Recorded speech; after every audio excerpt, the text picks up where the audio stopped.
a democratização das comunicações, me fez, eu entendi, eu intuí que aquelas questões pelas quais eu luto e lutava a vida toda e dei minha vida por isso, não se conseguia resolver. E, se conseguisse fazer a democratização dos meios de comunicação, provavelmente se criariam as condições políticas para se fazer as outras reformas, mais particularmente a reforma agrária. E hoje eu estou convencida de que mais importante do que a reforma agrária é a reforma ou a democratização dos meios de comunicação. Porque no dia em que a sociedade tiver uma mídia democratizada, o acesso universal às informações, o direito pleno à manifestação de opinião, de expressão, e de poder influir na política de comunicação, se criam condições políticas na sociedade para fazer todas as outras reformas, inclusive a reforma agrária, a reforma urbana, a reforma tributária, a reforma política. Eu acho que tem tudo a ver, né, o caráter estratégico dessa área para se conseguir fazer o país avançar em relação a outras políticas e a outros setores, sem falar, né, na consolidação da democracia. Não se consolidará a democracia em sociedade nenhuma se não houver a plena democratização dos meios de comunicação e o exercício pleno da cidadania como direito pleno à informação, e como direito humano fundamental. Isso eu estou convencida, e é isso que me emula, que me anima e que me mantém ativa e acreditando nessa causa. E, chegando aqui, a gente vê, né, que é uma causa em que há muitas pessoas capazes de se sensibilizar por elas e de dar o seu contributo e o seu envolvimento pessoal e até organizado em relação a determinados setores de trabalhadores, de profissionais e da sociedade civil, para que a gente consiga superar os impasses e as dificuldades, que não são pequenas. E aqui eu falo, né, na ótica do espaço onde eu atuo, que é o Congresso Nacional. Não se falou muito aqui, mas o Breno lembrava, né, as decisões sobre essas questões são decisões que dizem respeito ao Estado, é política de Estado.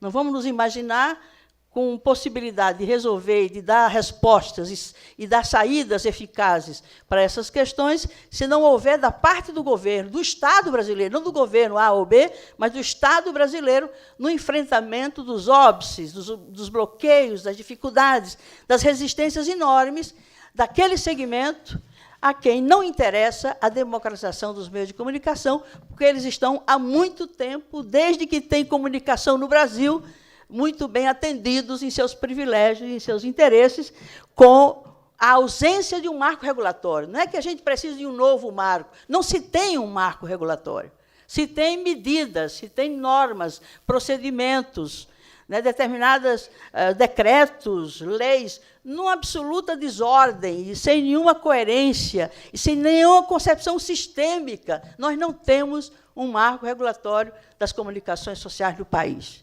Portanto, ter ficado com o Congresso essa prerrogativa, né, e essas dificuldades todas que se embutiram nas regras de outorga e de renovação de concessões, é um indicador de que é para que as coisas não se fizessem de forma transparente, de forma justa e de forma efetivamente controlada, fiscalizada pelo o dono desses meios, que é a sociedade, porque é um bem natural, é um monopólio natural. Né? As frequências eletromagnéticas são de concessão natural do povo, e, no entanto, o povo nunca é chamado. E não imaginemos, portanto, que é importante ter o Congresso se pronunciando sobre isso, porque o Congresso se pronunciar sobre isso não significa necessariamente que o interesse público esteja ressalvado e o interesse da sociedade esteja assegurado. Eu tenho tentado, né, só chatear, porque eficácia mesmo na minha iniciativa não há muita, não, porque eu sou praticamente uma voz isolada, tanto na comissão como em outros espaços, sobretudo quando se trata de questões como essas. Eu tentei, por exemplo, mais de uma oportunidade, aprovar um requerimento na Comissão de Ciência e Tecnologia para ouvir, né, os concessionários de rádio e TV quando da renovação dessas outorgas. Então, renovações de 15 anos para a TV, 10 anos para a rádio. Então, eu ousei imaginar que fosse possível ouvir os pares, né, e ouvir os concessionários sobre o interesse público, se estava ou não sendo atendido por aquela empresa, aquela emissora de rádio ou de TV, que há 15 anos, há 30 anos, que já estão na terceira concessão. Eles já tiveram, né, uma primeira, uma segunda concessão, já entraram com uma terceira. E, sintomaticamente, eles deram entrada à terceira renovação, e praticamente automática, quando estávamos às vésperas de realizar a primeira conferência de comunicação. Porque eles sabiam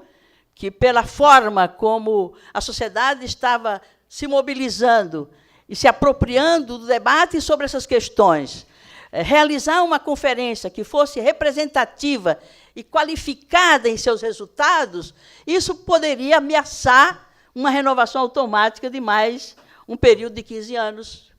para as emissoras, né, cujas cabeças de rede, né, estavam a pleitear a renovação dessas concessões, que eles, inclusive, vão subconcedendo, né, vão subconcedendo sem necessariamente passar pelo crivo do órgão concedente, para ver se aquela subconcessão, que eles o fazem automaticamente, diretamente, sem consultar o órgão concedente, que é o Ministério das Comunicações, isso eles o fazem rotineiramente e não admitem serem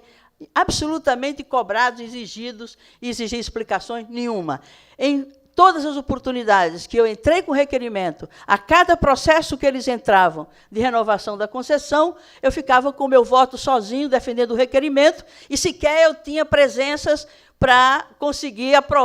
que a votação se fizesse nominal, para ficar evidenciado quem era contra uma audiência pública que não punha em risco absolutamente a renovação de uma outorga, de uma Globo, por exemplo, de uma Record, de uma Bandeirante, ou de sei lá de que for, mas, pelo menos, se iniciaria um procedimento que poderia se tornar rotineiro, de que a cada renovação de 15 anos, agora são 45 anos que vai completar, já tem 30, começa 15 anos, portanto, daqui a 15 anos é que se terá, quem sabe, alguma possibilidade de interpelar,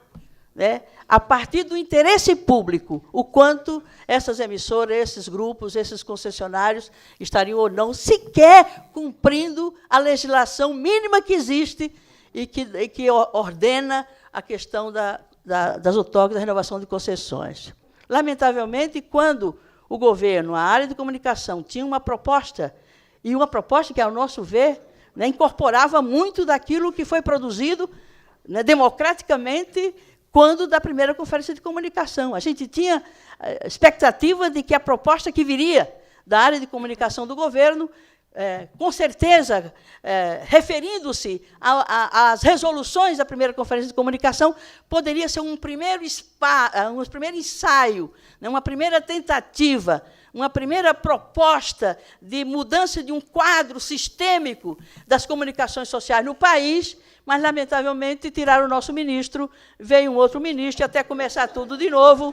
Mas é verdade, né, ministro? Eu costumo dizer as coisas que eu penso. Então, é verdade. Então, começou tudo de novo. E a gente sabe que, quando entra o ministro, começa tudo de novo mesmo, porque também não existe uma estrutura orgânica no aparelho de Estado, porque não se fez ainda, não teve condições políticas para fazer uma reforma política, não eleitoral, uma reforma do Estado brasileiro, que também está desatualizado e está defasado em relação ao seu papel e à sua importância que tem no cenário mundial, né, a partir dos dois governos Lula e dos outros governos que vão vir pela frente. Muito obrigada.